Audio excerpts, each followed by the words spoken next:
हम लोग पढ़ रहे हैं याकूब उसका 3 अध्याय उसके 1 पद से लेकर उसके 12 पद तक, जहां पर जीभ को वश में करने के विषय में कहा गया है। हे मेरे भाइयों, तुम में से बहुत उपदेशक ना बने, क्योंकि जानते हो कि हम उपदेशक और भी दोषी ठहरेंगे, इसलिए कि हम सब बहुत बार चूक जाते हैं। जो कोई वचन में नहीं चूकता वही तो सिद्ध मनुष्य है और सारी देह पर भी लगाम लगा सकता है। जब हम अपने वश में करने के लिए घोड़ों के मुंह में लगाम लगाते हैं, तो हम उसकी सारी देह को भी घुमा सकते हैं।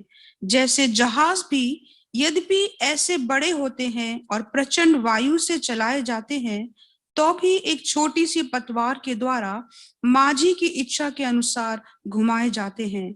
वैसे ही जीभ भी एक छोटा सा अंग है और वह बड़ी बड़ी डींगे मारती है। देखो, थोड़ी सी आग से कितने बड़े वन में आग लग जाती है। जीभ भी एक आग है। जीभ हमारे अंगों में अधर्म का एक लोक है और सारी देह पर कलंक लगाती है और जीवन गति में आग लगा देती है और नरक कुंड की आग से जलती रहती है। क्योंकि हर प्रकार के वन पशु, पक्षी और रेंगने वाले जंतु और जलचर जो मनुष्य जाति के वश में हो सकते हैं और हो भी गए हैं, पर जीभ को मनुष्य में से कोई भी वश में नहीं कर सकता। वह एक ऐसी बला है जो कभी रुकती ही नहीं। वह प्राणनाशक विष से भरी हुई है। इससे हम प्रभु और पिता की स्तुति करते हैं और इसी से मनुष्य को भी परमेश्वर के स्वरूप में उत्पन्न हुए हैं श्राप देते हैं। एक ही मुंह से धन्यवाद और शाप दोनों निकलते हैं। हे मेरे भाइयों, ऐसा नहीं होना चाहिए। क्या सोते के एक ही मुंह से मीठा और खारा जल दोनों निकलता है? हे मेरे भाइयों, क्या अंजीर के पेड़ में जैतून या दाखलता में अंजीर लग सकते हैं? वैसे ही खारे सोते से भी मीठा पानी नहीं निकल सकता। हालेलुया।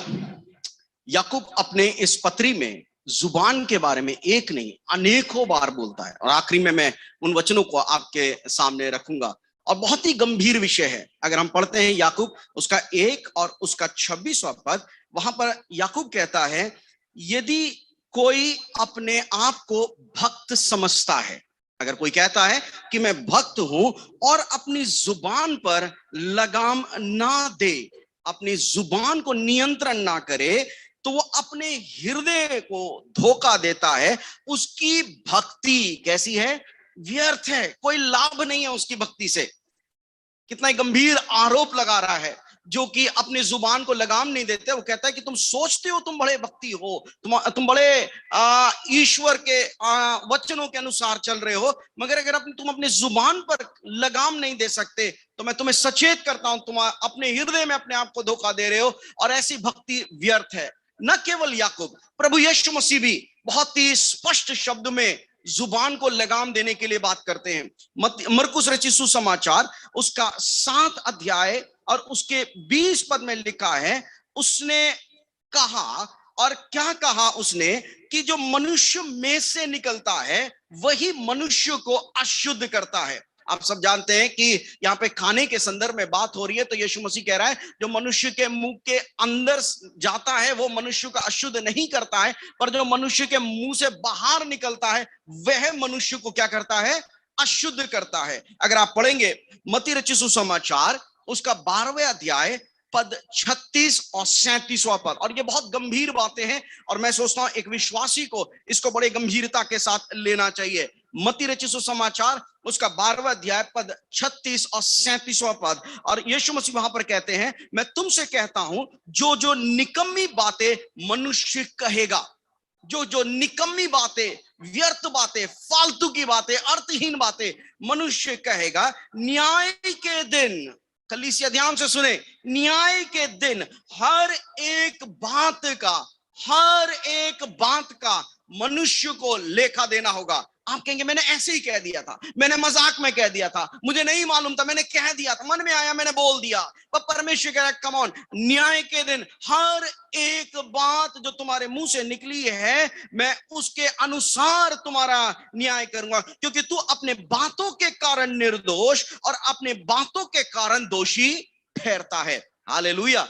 इस वचन की क्रेडिबिलिटी बहुत बढ़ जाती है, क्योंकि ये वचन प्रभु यीशु मसीह के मुंह से निकल रहे हैं और यीशु मसीह एक गंभीर चेतावनी के साथ कलीसिया को और अपने लोगों को यह सचेत करना चाहता है। तुम कह रहे हो मैंने ऐसे ही बोल दिया, मैंने ऐसे ही कह दिया, पर याद रखना न्याय के दिन हर एक बात जो तुम कह रहे हो उसका न्याय किया जाएगा। हालेलुया। पतरस भी अपनी पत्री में इस प्रकार से कहता है, पहला पतरस उसका 3 अध्याय पद 10, और वहां पर इस प्रकार से लिखा है, जो कोई जीवन की इच्छा रखता है और अच्छे दिन देखना चाहता है। हम सब अच्छे दिन देखना चाहते हैं, खासतौर से भारतवासी, हम लोग देखना चाहते हैं अच्छे दिन आएंगे। और प्रभु यहां पर प्रभु का आत्मा पतरस के द्वारा बोलता है, अगर तुम अच्छे दिन देखना चाहते हो तो अपनी जीभ को बुराई से और अपने होठों को छल की बातों से रोक के रख। हालेलुया। अपनी जीभ से कोई बुराई मत कर और छल की बातें, राजनीति की बातें, जो जो जो जो लोगों को उलझाने वाली बातें कोई तेरे मुंह से ना निकलने पाए। तो ये अगर मैं कुछ ही पदों को, मेरे पास समय की सीमाएं नहीं तो अनेकों पद लिखे हैं। सुलेमान इस बात के बारे में बताता है, और फिर से कई पत्रियों में परमेश्वर के दास लोग बार बार इस बात के लिए चेतावनी देते हैं, कलीसिया को चेतावनी देते हैं कि अपनी जुबान पर लगाम देना हमारे जीवन की प्राथमिकता है। हालेलुया। यहां पर भी जब याकूब बात कर रहा है तो वो शुरू करता है एक महत्वपूर्ण चेतावनी के साथ, और कहता है कि कलीसिया ध्यान से सुने, तुम में से हर एक उपदेशक मत बनो। कलीसिया की एक बहुत बड़ी प्रॉब्लम होती है ना, हर एक उपदेशक बनना चाहते हैं, हर एक सिखाना चाहते हैं, पर वो चेतावनी दे रहा है मत बनो। क्यों ना बने? हमारे पास बोलने का हुनर है, हम अच्छा बोल सकते हैं, हम तो बोलेंगे, पर परमेश्वर का दास कह रहा है इस बात को जान के रखना, क्योंकि जो सिखाने वाले हैं वो एक गंभीर न्याय के अधीन आएंगे। हालेलुया, है ना। उनकी जो जवाबदेही है परमेश्वर के प्रति वो बहुत ज्यादा बढ़ जाएगी। इसलिए वो सचेत कह रहा है, जब कभी तुम प्रचार करते हो, जब कभी तुम उपदेश देते हो, तो ध्यान रखना तुम इस बात का कि तुम्हें एक है जिसको तुम्हें एक दिन हर चीज का न्याय देना पड़ेगा, और उस विचार के साथ तुम लोगों को उपदेश दो। परमेश्वर के वचन को हैंडल करने का 3 तरीका होता है। पहला, सच्चाई को जाने। हर एक विश्वासी को सच्चाई को जानना चाहिए, परमेश्वर के वचन को मनन करना चाहिए, परमेश्वर के वचन को गंभीरता के साथ सीखना चाहिए। पर तो मालूम क्यों सीखना चाहिए? इसलिए नहीं दूसरों को सिखाए, पर उस दूसरों को सिखाने से पहले उन वचनों को, उन सच्चाइयों को वो अपने जीवन में लागू करे, और लागू करने के बाद उनको परमेश्वर के वचन को दूसरों को सिखाना चाहिए। नहीं तो हर एक उपदेशक एक पाखंडी बन जाएगा। पर आज के समयों में क्या होता है, हम वचन को सीख रहे हैं और सिखाना शुरू कर देते हैं, पर बीच का जो पार्ट है अपने लाइफ में अप्लाई करना, अपने जीवन में उसको लागू करना, वो हम स्किप कर जाते हैं, वो हम नजरअंदाज कर जाते हैं। हम तत्पर रहते कब मैं समझाऊं, कब मैं सिखाऊं। पर मेरे प्रिय, परमेश्वर के वचन को हैंडल करने के ये 3 प्रिंसिपल्स है। Know the truth, apply the truth, pass the truth. Hallelujah. सच्चाई को जाने, सच्चाई को अपने जीवन में लागू करें, और जो कुछ तुमने सीखा है विश्वास योग्य लोगों को आगे सौंप दे। उसको रखे मत रहिए, सिखाइए, पर सिखाने से पहले उसको अपने जीवन में लागू करना शुरू करिए। जब याकूब इस बात को समझा रहा है और उसके पश्चात वो बोलता है जुबान की 3 विशेषता। इस भाग को जो हमने पढ़ा है, अध्याय 3 पद 1 से लेकर 12वें पद तक, इसको 3 भागों में बांटा गया है। पहली बात जो याकूब कहता है कि तुम्हारे जुबान को कंट्रोल करने की सामर्थ है, मतलब वो तुम्हारे जीवनों को कंट्रोल कर सकता है, तुम्हारे जीवनों को डायरेक्शन दे सकता है, तुम्हारे जीवन को नियंत्रण कर सकता है और निर्देश दे सकता है। और इसलिए बहुत जरूरी है कि तुम सोच समझ के बोला करो। देखिए, अगर आप उसको पढ़ते हैं, उसके 3 अध्याय और उसके 1 पद से मैं आपके लिए फिर से पढ़ रहा हूं। ठीक है, उसके 3 पद से मैं आपके लिए पढ़ रहा हूं। जब हम अपने वश में करने के लिए घोड़े के मुंह में लगाम लगाते हैं तो हम उसकी सारी देह को क्या कर लेते हैं, फेर लेते हैं। पहला उदाहरण याकूब दे रहा है। घोड़ा कौन है? एक जंगली जानवर। कल भी हम बात कर रहे थे जंगली जानवर के संदर्भ में और बता रहे थे जंगली जानवर कितना ताकतवर हो रहा है। और एक आदमी बता रहा था कि जब थोड़ा सा भी गाड़ी से वो टकरा जाए तो गाड़ी की हालत बुरी कर देता है। जंगली जानवर ताकत से भरा हुआ है और घोड़े की बात हो रही है, full of energy, full of strength. पर मालूम जब उसको लगाम दिया जाता है तो उसको कंट्रोल किया जाता है और उसकी ताकत को सही दिशा में इस्तेमाल किया जाता है। जब उसको लगाम दिया जाता है तो वो इधर उधर नहीं भटकता है। उसको जहां ले जाना है, जिस दिशा में ले जाना है, आप उस घोड़े को उस दिशा में लेके जा सकते हैं। और ये यहां पर याकूब भी समझा रहा है, अगर तुम अपने जुबान को लगाम देना शुरू करोगे तो तुम भी अपने जीवन को एक सही दिशा दिखाना शुरू करोगे। अगर तुम अपनी जुबान को लगाम नहीं दोगे तो तुम्हारा जीवन भी भटकता रहेगा, इधर जाएगा उधर जाएगा, इसको बोला जो मन करा बोला, और हमेशा तुम दिशाहीन रहोगे। मगर अगर तुम अपने जीवन में एक दिशा को चाहते हो तो अपनी जुबान को जैसे एक घोड़े को लगाम देकर नियंत्रण किया जाता है, उसी प्रकार से तुम अपनी जुबान पर लगाम देना शुरू करो और वो तुम्हारे तमाम देह को नियंत्रण करना शुरू कर देगा। Hallelujah, Hallelujah. Learn to control your tongue because it has the power to control. It has the power to direct your life.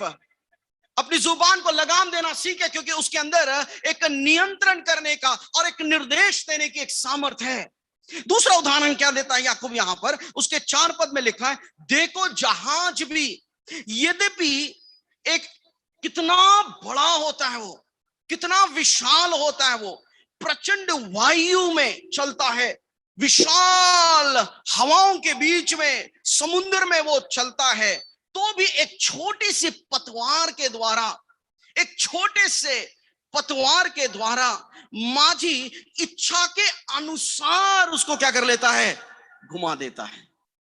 Hallelujah. पूरे एक विशाल जहाज को नियंत्रण कर लेता है। मालूम ये आंधी तूफान जहाज को एक अलग डायरेक्शन में लेके जाना चाहता है।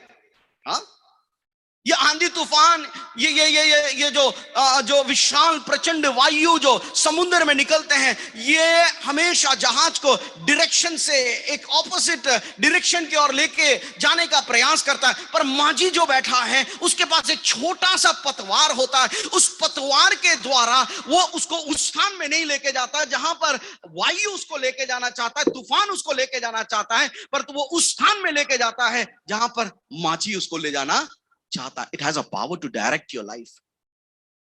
Take your tongue seriously. आप क्या बोल रहे हैं? क्योंकि कहीं ना कहीं ये आपके जीवन को नियंत्रण कर रहा है और ये आपके जीवन को दिशा दिखा रहा है।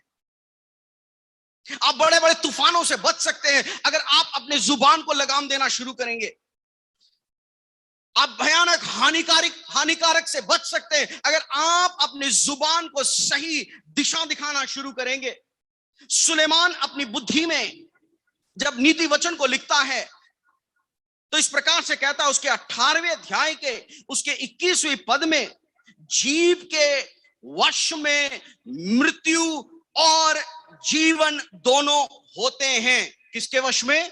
जीव के। In your tongue there is a power of death and life. आपकी जुबान में जीवन और मृत्यु की सामर्थ्य है। और लिखा है, जो उसको काम में लाना जानता है, जो उसको सही प्रकार से प्रयोग करता है, जो उस जुबान के द्वारा अपने बच्चों को आशीषित करता है, जो उस जुबान के द्वारा अपने जीवन के लिए भलाइयों को बोलता है, परमेश्वर के वचनों को बोलता है, जो सही तरीके से उस वचन को, उन शब्दों को काम में लेकर आता, अपनी जुबान को काम में लेकर आता है, वो उसका फल भोगने लगता है। Hallelujah, hallelujah, hallelujah. पतरस इस प्रकार से कहता है, पतरस अपनी पहली पत्री उसके 4 अध्याय उसके 11वें पद में कहता है, यदि कोई बोले तो ऐसा बोले मानो परमेश्वर का वचन। हालेलुया। संसार आपसे क्या बुलवाना चाह रही है, रिश्तेदार आपसे क्या बुलवाना चाहते हैं, आपके सगे संबंधी आपसे क्या बुलवाना चाहते हैं, आपके नेता आपसे क्या बुलवाना चाहते हैं, मेरे प्रियो उनसे बढ़कर है परमेश्वर मेरे मुंह से क्या बुलवाना चाहता है। हर एक परिस्थिति में परमेश्वर के वचन की घोषणा करना शुरू करें, क्योंकि जीवन और मृत्यु आपके जुबान में है। हालेलुया। जो उसको काम में लाना जानता है, हालेलुया, वो उसका लाभ उठा लेता है। Hallelujah, hallelujah, hallelujah. एक घोड़े का उदाहरण देता है, जंगली घोड़े, नियंत्रण करके उसके ताकत को सही दिशा में इस्तेमाल किया जा रहा है, सही काम के लिए इस्तेमाल किया जा रहा है। एक जहाज, विशाल जहाज का उदाहरण याकूब दे रहा है, जो विशाल है और प्रचंड वायु में चलता है, पर एक छोटा सा एक पतवार, एक माझी उस पतवार की सहायता से उसको जहां ले जाना चाहता है वहां उसको लेके चला जाता है। ये टंग हैज अ पावर। हालेलुया। इसलिए दाऊद अपने भजन में कहता है, भजन 141 पद 3 में इस प्रकार से कहता है, हे यहोवा मेरे मुंह पे पहरा बैठा दे और मेरे होठों के द्वारों की क्या कर, रखवाली कर, कि मेरे मुंह से कोई छल की बातें ना निकले, व्यर्थ की बातें ना निकले। Help me Lord to control my tongue. मेरी सहायता कर कि मैं अपनी जुबान को नियंत्रण करना सीखूं, मैं अपने जुबान को अपने कंट्रोल में रखना सीखूं। पवित्र आत्मा तो मेरी सहायता कर। आज सवेरे के समय जब हम प्रभु की उपस्थिति में हैं मेरे प्रियो, परमेश्वर के तमाम भक्त लोग, परमेश्वर के खोजी लोग, यीशु मसीह के वचन के अनुसार चलने की चाह रखने वाले, आप सबों से मैं अनुरोध करता हूं, अपनी जुबान को नियंत्रण में रखना सीखे, क्योंकि इसके अंदर निर्देश करने की सामर्थ्य है, इसके अंदर नियंत्रण करने की शक्ति है। हालेलुया।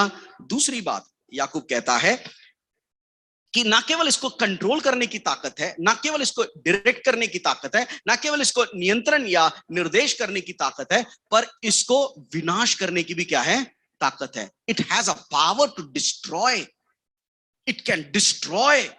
पढ़ेंगे, मैं चाहूंगा उसको पढ़ देंगे, याकूब उसका 3 अध्याय पद 5 से लेके 8 तक। वैसे ही जीभ भी एक छोटा सा अंग है, जीभ भी एक छोटा सा अंग है, और वह बड़ी बड़ी डींगे मारती है। छोटी मोटी बातें तो बोलता ही नहीं है ये, है ना, मौका मिलना चाहिए बोलने का। कैसे बोलता है ये, बड़ी बड़ी डींगे मारता है, बड़ी बड़ी, मुंह खुलने की, करोड़ों की बात करेंगे ना, अरे ये छोटी मोटी नहीं, करोड़ों में भाई साहब, करोड़ों में बड़ी बड़ी डींगे मारता है। और आगे क्या लिखा है, देखो थोड़ी सी आग से, देखो थोड़ी सी आग से, एक छोटी सी आग से। मैं सोचता इस साल की शुरुआत में हमने एक आग का, है ना, एक प्रकोप देखा ऑस्ट्रेलिया के जंगल में, और वही बोल रहा है, एक छोटी सी आग कितने बड़े वन में आग लगा देती है।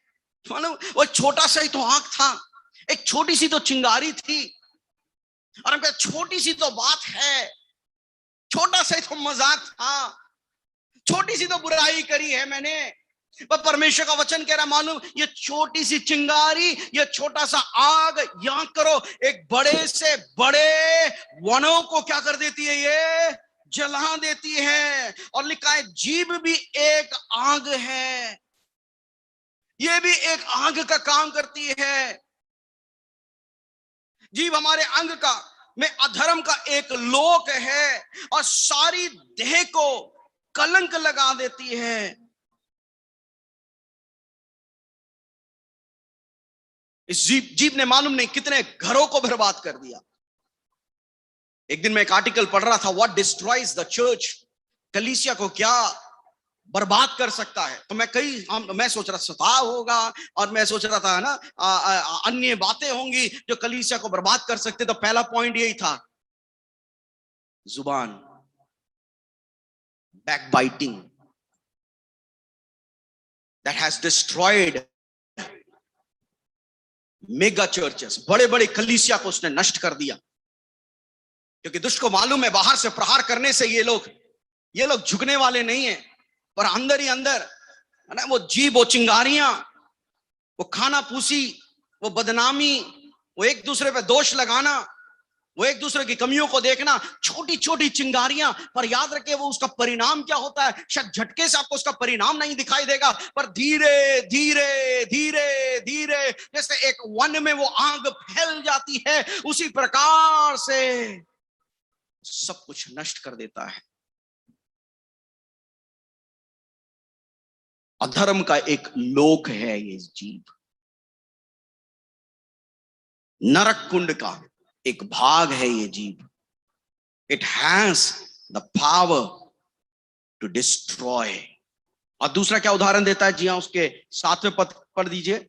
क्योंकि हर प्रकार के वन पशु, हर प्रकार के वन पशु, पक्षी और रेंगने वाले जंतु, पशु और रेंगने वाले जंतु, और जलचर जो मनुष्य जाति के वश में हो और सकते हैं, जलचर जो मनुष्य जाति के वश में हो सकते हैं, बड़े से बड़े जानवरों को मनुष्य अपने वश में कर सकता है। और आगे लिखा है और हो भी गए हैं। बड़े हाथियों को उन्होंने वश में कर लिया, बड़े से बड़े शेरों को उन्होंने वश में कर लिया,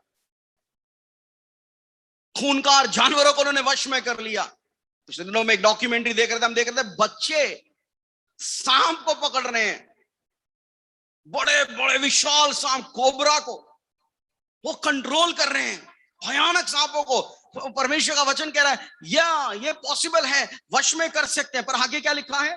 पर जीव को मनुष्यों में से कोई भी वश में नहीं कर सकता। ये चिंताजनक बात है।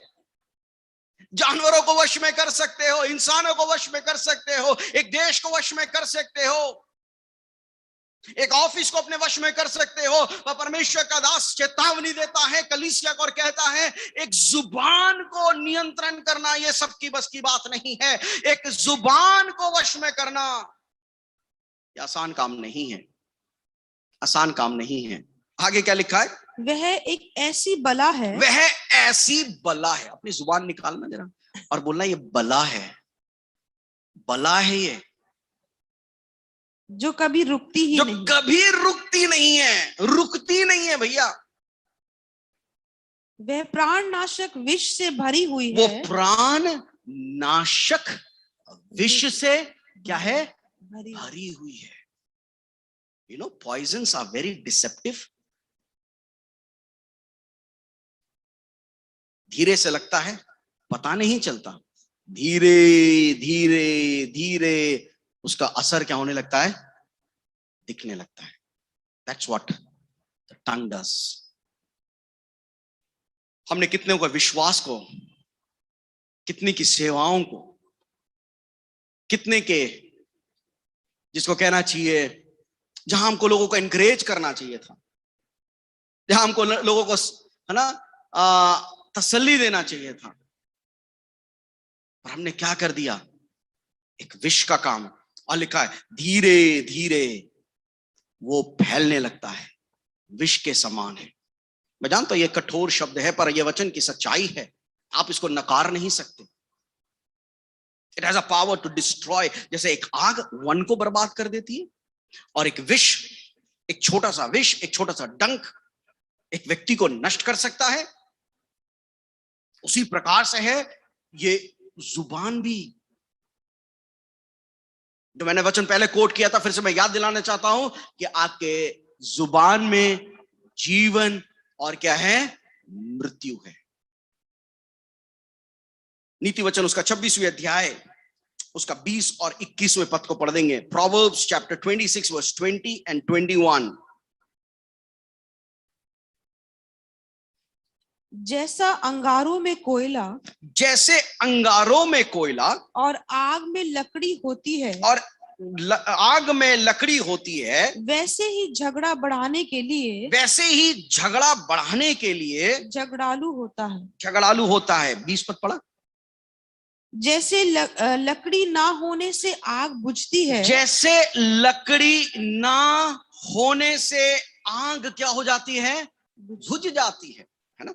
हम लोग कुरेदना शुरू करते हैं ना, और बताओ और बताओ और बताओ और बताओ, और लकड़ी डाल रहे और जला रहे और जला, पर कह रहे लकड़ी ना होने से क्या हो जाती है? बुझ जाती है। Just leave it, just leave it. Stop, keep quiet, शांत हो जाओ। और लिखा ऐसा करें, ये समझदारी है, ये कमजोरी नहीं है, ये बुद्धिमानी है। आपके घर के कई झगड़े खत्म हो जाएंगे अगर आप लकड़ी डालना बंद कर दें। आपके कलीसिया के कई तनाव खत्म हो जाएंगे अगर आप लकड़ी डालना बंद कर दें। आपके व्यक्तिगत जीवन में कई चीजें सुलझ जाएंगे अगर आप लकड़ी डालना बंद कर दें। आपके पड़ोसी के साथ आपका मनमुटाव खत्म हो जाएगा अगर आप लकड़ी डालना बंद कर दें, क्योंकि लकड़ी डालने से आग क्या होने लगती है? जलने लगती है। और आगे क्या लिखा जी? हाँ, उसी प्रकार जहाँ कानाफूसी करने वाले जहां नहीं, खाना फूसी करने वाले नहीं, वहां झगड़ा मिट जाता वहां है। पे झगड़ा क्या हो जाता है? ये काना फूसी है ना, पता है आज क्या हुआ था, आज मालूम है क्या हुआ था, मालूम वो क्या कह रहा था। और आज के समय में तो ऐसा है, हम तो सोच बैठ बैठ के मेरे लिए वो ऐसा सोचता होगा। अरे क्यों सोचता होगा भाई? नहीं नहीं, मुझे पता है, वो मुझे पता है। आज हम लोग ज्यादा आत्मिक हो गए। प्रभु ने मुझे बता दिया। मेरा प्रभु मेल मिलाप करने वाला प्रभु है, झगड़ा कराने वाला प्रभु नहीं है। Hallelujah. You should learn to discern the spirit. My God is a God of reconciliation. Hallelujah. वो मेरा परमेश्वर मेल मिलाप कराता है। हालेलुया। अगर ऐसी बातें वो बताएगा भी तो इसलिए बताएगा कि मेल मिलाप कर लो। वो झगड़ा कराने वाला परमेश्वर नहीं है कि सवेरे जैसे आप दुआ में बैठे, पता है तेरा पड़ोसी तेरे लिए क्या सोचता है, मैं बताता हूं तेरे लिए क्या सोचता है। हाँ जा जा जा, जा पूछ क्या। नो नो, खुदा ऐसा नहीं है।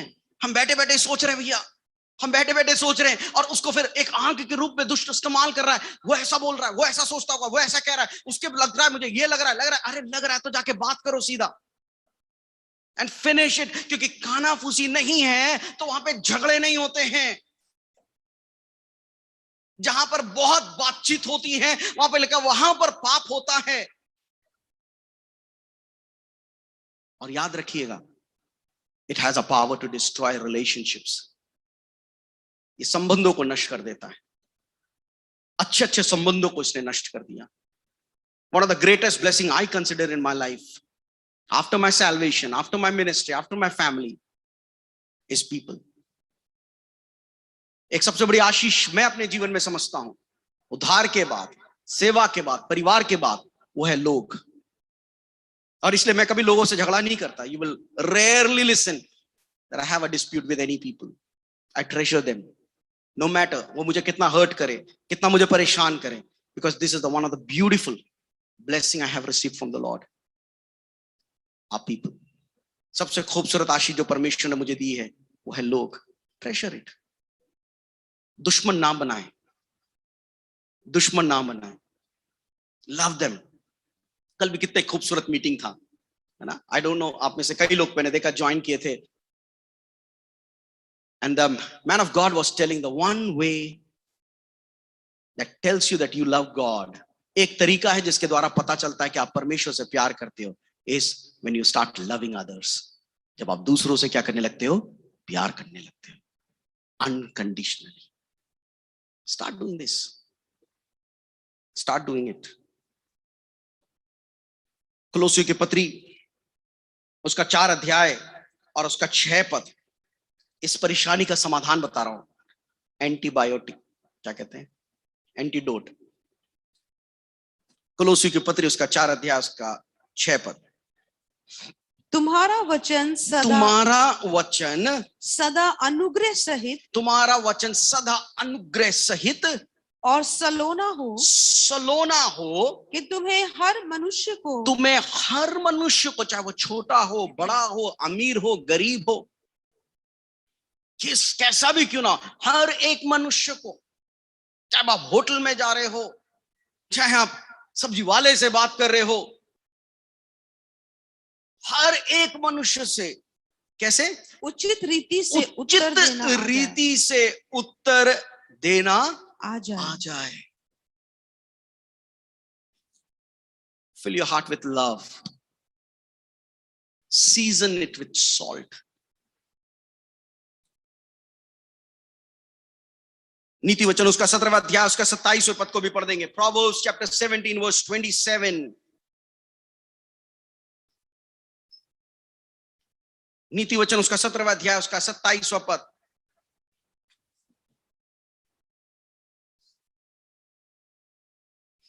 जो संभल कर बोलता है, जो संभल कर क्या करता है? बोलता है। संभल कर बोलता है, सोच समझ कर बोलता है, बोलने से पहले 2 बार सोचता है। वो कैसे रहता है? वह ज्ञानी ठहरता है। वह ज्ञानी ठहरता है। और जिसकी आत्मा शांत रहती है, जिसकी आत्मा शांत रहती है, वही समझ वाला पुरुष वही ठहरता समझ है। वाला पुरुष है, जो संभल के बोलता है, ऐसे ही नहीं बोल देता। कितनी अद्भुत बात है ना। यीशु मसीह 33.5 साल इस संसार में रहे और उसको कभी मौका नहीं मिला कि उसको सॉरी बोलना पड़े। नेवर हैव टू से सॉरी, क्योंकि नाप तोल के बोलते थे। यहां तक कि जब क्रूस पे उसको लटकाया गया, वो लोग चिल्ला रहे हैं, ये इसको क्रूस पे चढ़ा, जिस पर उसने चिन्ह और चमत्कार दिखाए, जिनके है ना बच्चों को उन्होंने ठीक किया, जिनके आंखों को शायद ठीक किया होगा, वही कह रहा है क्रूस पे चढ़ा। और यीशु मसीह क्या कह रहे हैं? इन्हें क्षमा कर पिता, क्योंकि ये नहीं जानते ये क्या कर रहे हैं। What an example. क्योंकि उसको मालूम है मेरी जुबान में क्या है? ताकत है। मेरी जुबान में ताकत है। If I curse, they can be cursed. फिर अगर मैं बोलता हूं प्रभु इन्हें क्षमा कर, इनको क्षमा मिल जाएगी। Hallelujah, hallelujah, hallelujah. Your tongue has a power to destroy. आपके जुबान के पास नियंत्रण करने की शक्ति है, आपके जुबान के पास निर्देश देने की ताकत है, आपकी जुबान के पास विनाश करने की भी क्या है? सामर्थ्य है। सोच समझ कर बोलिए। It's good to keep quiet. मैं अक्सर बोलता हूं शांत रहें। अगर सही समय पे शांत रहें तो परमेश्वर सही समय पे बोलने का अवसर देगा। हालेलुया, है ना। यूसुफ जब शांत रहना था शांत रहा, पर एक समय आया जब परमेश्वर ने बोला यूसुफ बोल, ये तेरे बोलने का समय है। हालेलुया। और सब बैठ के सुनेंगे, और सबने सुना और उसके द्वारा प्रभु के नाम को महिमा मिली। आखिरी बात उसके पढ़ेंगे, उसका 3रा अध्याय उसका 9 से लेकर 12वां पद। यह हमारे आनंद का कारण है। जुबान हमारे आनंद का कारण है। जी हाँ, इसी से हम प्रभु और पिता की स्तुति करते हैं। इसी से हम प्रभु की और पिता की स्तुति करते हैं, और इसी से मनुष्य को भी परमेश्वर के स्वरूप में, जुबान से मनुष्य को जो परमेश्वर के क्या है? स्वरूप है, उत्पन्न हुआ है, स्वरूप में उत्पन्न हुआ है, श्राप देते हैं। इसी जुबान से क्या करते हैं? उनको श्राप देते हैं। हम देख रहे हैं कितना बड़ा एक विरोधाभास है। आपने अगर इस जुबान को परमेश्वर की महिमा के लिए खोल दिया है, अगर आपने जुबान को परमेश्वर के वचन के लिए खोल दिया है, अगर आपने जुबान को परमेश्वर की महिमा के लिए खोल दिया है, अगर आपने डिसाइड कर लिया मैं परमेश्वर का एक उपदेशक बनना चाहता हूं, तो परमेश्वर का वचन कहता है जब तुम इस मुंह से परमेश्वर की आराधना कर रहे हो, परमेश्वर की स्तुति कर रहे हो, तो इस मुंह से जो परमेश्वर के स्वरूप में बने हुए अन्य लोग हैं, तुम उनको कैसे श्रापित कर सकते हो? How can you curse them? और आगे क्या लिखा है? हे मेरे भाइयों, हे मेरे भाइयों, ऐसा नहीं होना चाहिए, ऐसा नहीं होना चाहिए। 10 पद में लिखा है एक ही मुंह से धन्यवाद और श्राप दोनों निकलते हैं। पर उसके बाद कहता है हे मेरे भाइयों, ऐसा नहीं होना चाहिए, पर ऐसा कलीसिया के अंदर हो रहा है जो सही नहीं है। और उसके बाद वो एक उदाहरण देता है कि एक सोते के मुंह से मीठा और खारा जल दोनों कैसे निकल सकते हैं? क्या अंजीर के पेड़ में जैतून या दाख की लता में अंजीर लग सकता है? कह रहे हैं ये मेरे समझ से बाहर है। कि एक सोता निकल रहा है, उसमें से मीठा पानी भी आ रहा है, खारा पानी भी आ रहा है। मेरे को समझ नहीं आ रहा कि एक जैतून का वृक्ष है और उस जैतून के वृक्ष में अंजीर लग रहा है और अंजीर के वृक्ष में जैतून लग रहा है। ये मेरी समझ से बाहर है। कुछ ना कुछ तो अंदर गड़बड़ है ना। धोखा नहीं खाना, धोखा नहीं खाना, कुछ ना कुछ तो तुम्हारे अंदर गलत चल रहा है। तुम कह रहे हो मैं भक्त हूं, तुम कह रहे हो मैं विश्वासी हूं, ना ना ना ना ना, तुम्हारे हृदय में कुछ तो गड़बड़ चल रहा है जो अभी तक प्रभु के लिए समर्पित नहीं किया गया है। तुम्हारा अभी तक सही तरीके से मन परिवर्तन नहीं हुआ है। ये क्यों ये बातें आ रही हैं? कहां से ये कड़वाहट आ रही है? कहां से ये अशुद्धताएं निकल कर आ रही हैं? ऐसा नहीं होना चाहिए। 2 उदाहरण को यहां पर भी याकूब ले रहा है। एक क्या है? सोता, और दूसरा क्या है? जैतून। जैतून आशीष को दिखाता है और सोता जीवन को दिखाता है, क्योंकि जैतून एक बड़ा बिजनेस था उस क्षेत्र का, बहुत बड़ा व्यवसाय था, और उस बिजनेस के लिए ये लोग जाने जाते थे।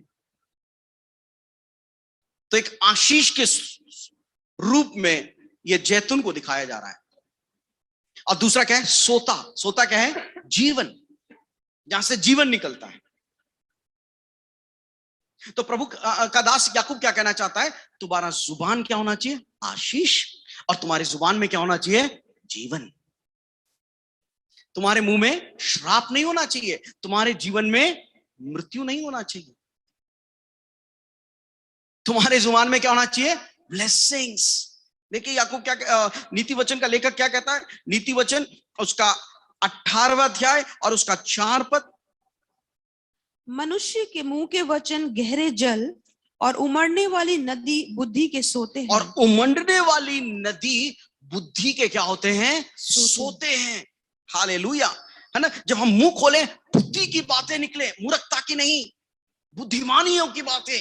हालेलुया, जो दूसरे के जीवन को आशीषित कर दे, जो दूसरे के जीवन में जीवन दे दे। इसी को पढ़ेंगे नीति वचन उसके 10 अध्याय और उसके 21वें पद को।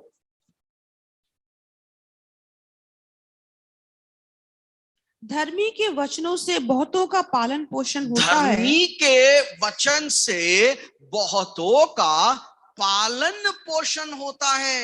यह है परमेश्वर के लोगों की पहचान। वो विनाश नहीं करते हैं, वो श्राप नहीं देते हैं, पर एक भक्त जन के मुंह से निकलने वाले शब्दों के द्वारा कई लोगों का पालन पोषण होने लगता है, कई लोगों का नर्चर करने लगता है, कई लोगों के जीवन में आशीषें आने लगती हैं, कई लोगों के जीवन में बुद्धि की प्राप्ति होने लगती है, कई लोगों को दिशा दिखने लगता है, कई लोगों को जीवन के सोत्र खुल जाते हैं। वो निरुत्साहित करने वाले बातें नहीं करते हैं। बेशक शायद समझा रहे होंगे, सुधार रहे होंगे, उपदेश दे रहे होंगे, परंतु मेरे प्रियो उसमें भी वो परमेश्वर के उस बुद्धि को आपको दे रहे हैं, उसमें भी वो आपको जीवन दे रहे हैं, जो आपकी जिंदगी को एक नया दिशा दिखा रही है। यह है धर्मी की पहचान, कि धर्मी के मुंह से निकलने वाले शब्दों से बहुतों का पालन पोषण हो जाता है। Hallelujah, hallelujah, hallelujah. One smile works. आप एक मुस्कुरा दीजिए किसी को देख के ना। हम तो कहते हैं ये आ गया, क्यों आ गया, कब जाएगा ये? Just give a smile. मैं क्या कर सकता हूं आपके लिए? Can bless people by your attitude. आप आशीषित कर सकते हैं। और आगे क्या लिखा है? परंतु मूढ़ लोग निर्बुद्धि होने के कारण मर जाते हैं। यूहन्ना उसका 6 अध्याय उसका 63 भी पढ़ देंगे। 63, जॉन चैप्टर 6 वर्स 63।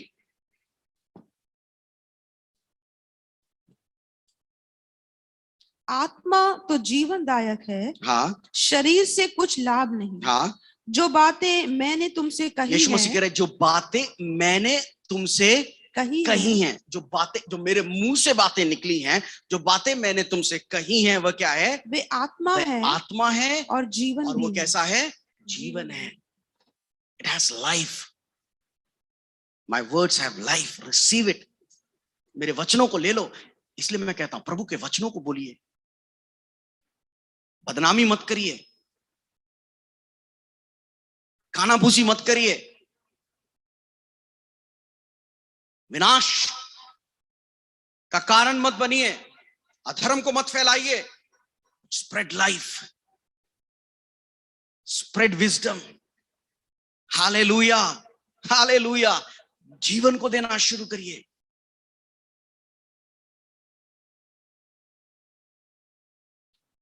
तीन बातें आज हमने सीखा है जुबान के संदर्भ में, कि आपके जुबान को दिशा और निर्देश देने की, नियंत्रण करने की क्या है? सामर्थ्य है।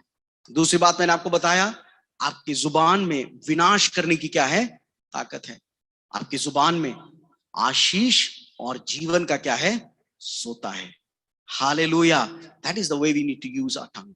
ठीक है, बहुत जल्दी मैं कुछ प्रैक्टिकल बातें जो याकूब समझाता अपनी पत्री में जुबान के संदर्भ में मैं आपके बीच में रखना चाहूंगा, और मैं चाहूंगा बहुत जल्दी जल्दी पढ़ेंगे। याकूब 1:19, सम ऑफ द प्रैक्टिकल स्टेप्स, कुछ व्यवहारिक बातें जिसके द्वारा जिसको आप अपनी जुबान पर लागू कर सकते हैं, है ना। Very clearly James teaches us this, और उसको अंडरलाइन करिएगा कि ये चीजों का मुझे ध्यान रखना है जब मैं बोलता हूं। क्या क्या ध्यान रखना है? हाँ। हे मेरे प्रिय भाइयों, हे मेरे प्रिय भाइयों, ये बात तुम जान लो। जी हाँ, हर एक मनुष्य सुनने के लिए तत्पर, हर एक मनुष्य सुनने के लिए कैसे रहना चाहिए? तत्पर, सुनना चाहिए उसको। रुको, सुनो। जवानों अपनी माँ बाप की सुनो, बच्चों अपनी माँ बाप की सुनो, उनको सिखाओ मत। विश्वासी अपने पासबान की सुनो। सुनाने आ जाते हैं ना, सुनना नहीं चाहते, and that is a problem. सुनो। नए नियम की कलीसिया क्या करते? प्रेरितों से शिक्षा पाने।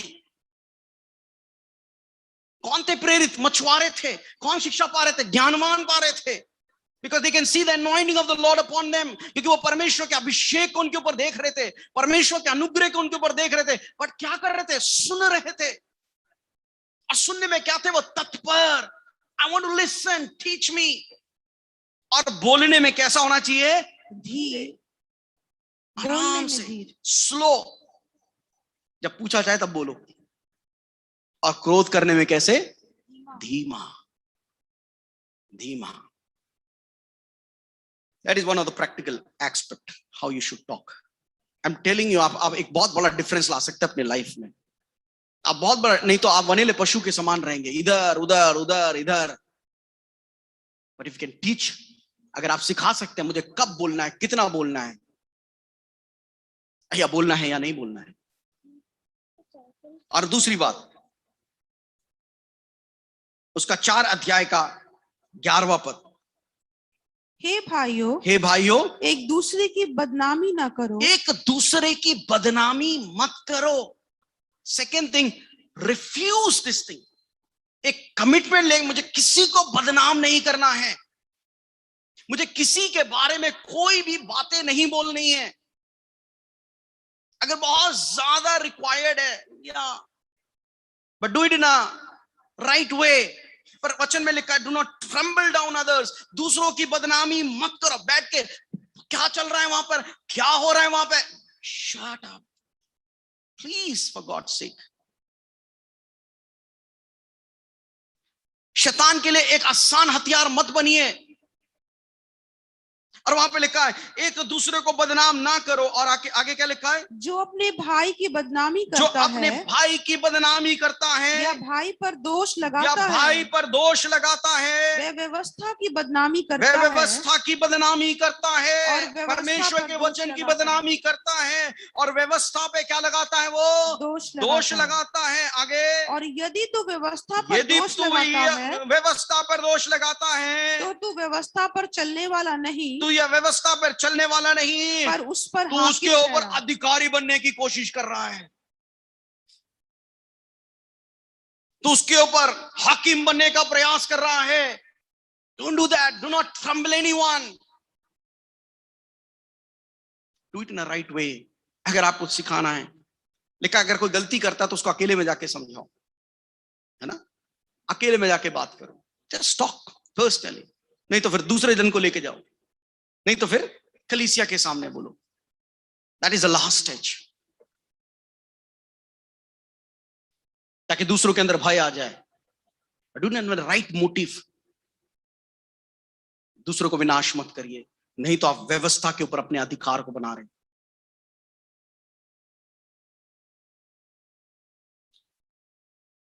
याकूब 5:9 में लिखा है, याकूब 5:9 में, हे भाइयों, जी हाँ, एक दूसरे पर दोष न लगाओ, एक दूसरे पे दोष न लगाओ, ताकि तुम दोषी ना ठहरो, तुम दोषी ना ठहरो।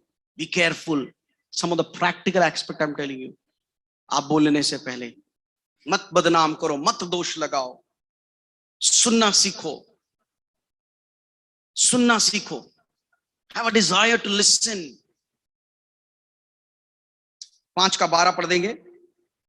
5:12, पर हे मेरे भाइयों, हे मेरे भाइयों, सबसे श्रेष्ठ बात ये है सबसे श्रेष्ठ बात यह है कि शपथ न खाना, शपथ ना खाना, न स्वर्ग की, न स्वर्ग की, न पृथ्वी की, न पृथ्वी की, न किसी और वस्तु न की, किसी और वस्तु की, पर तुम्हारी बातचीत तुम्हारी हाँ, बातचीत हाँ की हाँ और ना की ना, कि और तुम दंड के योग्य न तुम ठहरो। दंड के योग्य ना ठहरोगे। याद रखे क्या बोल रहा है वहां पे, हमेशा सच बोलना।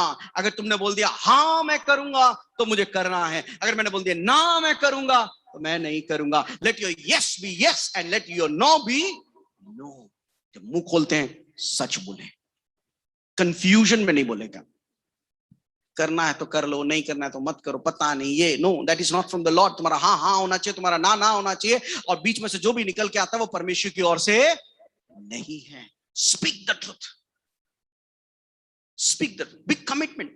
एक कमिटेड हो जाए इन चीजों को लेकर कि हाँ प्रभु, मुझे सुनने वाला बनना है, मुझे दूसरे को बदनाम नहीं करना है, मुझे किसी पे दोष नहीं लगाना है, और मुझे क्या बोलना है, सच बोलना है। I need to speak truth. 1:26 भी पढ़ देंगे, 1:26, याकूब 1:26।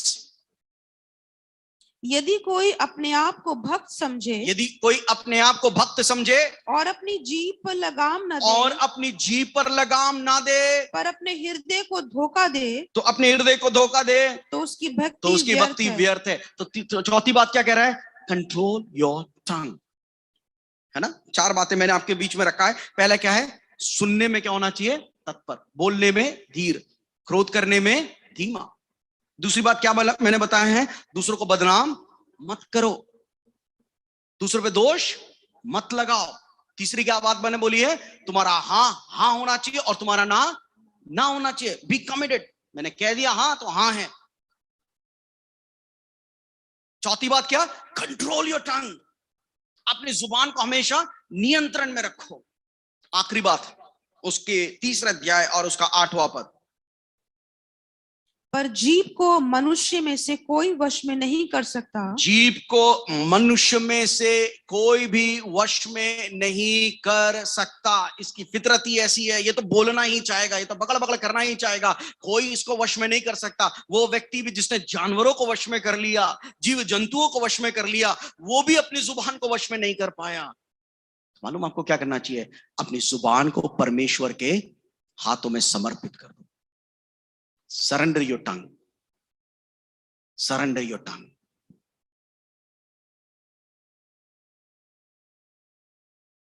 अपनी जुबान को परमेश्वर के हाथों में समर्पित कर दो। एवरीडे प्रे, हर दिन प्रार्थना करना, प्रभु जैसा दाऊद कहता है, मेरे जुबान की क्या कर, चौकसी, कि इसमें से कोई छल की बातें ना निकले। परमेश्वर पहरा बांध दे। आई गो अनकंट्रोल्ड, मेरा मजाक कई बार अनकंट्रोल चला जाता है, मैं कई बार भावनाओं में बह जाता हूं प्रभु, ना चाहकर भी ऐसी बातें बोल जाता हूं प्रभु जो मुझे बोलना नहीं चाहिए। Help me lord, give me grace that I am able to control some of the practical aspects. इसको हमेशा अपने कहीं लिख लीजिए, आई होप आपने उसको अंडरलाइन कर लिया और उसको अपने लाइफ में इंप्लीमेंट करिए, ताकि इसके द्वारा आप प्रभु के महिमा को देखने पाएंगे। हालेलुया। बोलने से पहले हमेशा ये सोचिएगा, इज इट ट्रू जो मैं बोल रहा हूं, क्या ये सच है जो मैं बोल रहा हूं। फिर आप बोलिएगा, क्या ये जरूरी है कि मुझे बोलना है, is it necessary that I should speak. तीसरी बोलिएगा, इज इट बेनिफिशियरी, क्या इससे कोई लाभ होगा मेरे बोलने से, मैं बोल रहा हूं इसका कोई लाभ है, जो डिस्कशन में कर रहा हूं इसका कोई बेनिफिट है, सुनने वाले को इसका कोई लाभ मिलेगा, या मैं सिर्फ ऐसे है ना टाइम पास के लिए गपी गप करे जा रहा हूं। चौथी बात, do I have a permission to speak, क्या मुझे अनुमति है बोलने के लिए, या मैं ऐसे ही बोल रहा हूं। और आखिरी बात, क्या मेरा उद्देश्य सही है बोलने के पीछे, इज माई मोटिव राइट। कई बार मैं इसको सुनाने के लिए उसको बोलता हूं, उसको बोलते समय मैं किसको सुना रहा हूं, इसको सुना रहा हूं। That is a wrong motive, that is a wrong motive. Even when I preach the word of God, I should keep my motive very clear. मैंने एक बार पहले भी बोला था, प्रचार करना शायद 3 साल में मैं सीख गया था, पर मुझे 7 साल लगे अपने उद्देश्य को सही करने में। Why I'm preaching, why I'm sharing the word of God, अपने मोटिव्स को क्लियर करने के, मैं दिखाना चाहता हूं, दोष लगाना चाहता हूं, why I am preaching, I struggled it, after 7 years God gave me a deliverance that I should preach for the glory of God. Hallelujah. I should speak as if I'm speaking from the Lord. मेरी यही प्रार्थना रही है, God, I just want to be your mouthpiece. मैं हमेशा तेरी जुबान बनना चाहता हूं परमेश्वर, तेरे वचन को तेरे लोगों तक पहुंचाना चाहता हूं. That I should not never have a wrong motive behind any of my sermons, Lord. हमेशा ये प्रार्थना करें, क्या मेरा मोटिव सही है बोलने के पीछे. आइए अपनी आंखों को बंद करेंगे. अगर पवित्र आत्मा ने आपसे बात किया है तो मैं चाहता हूं इस समय अपने आप को नम्र करें.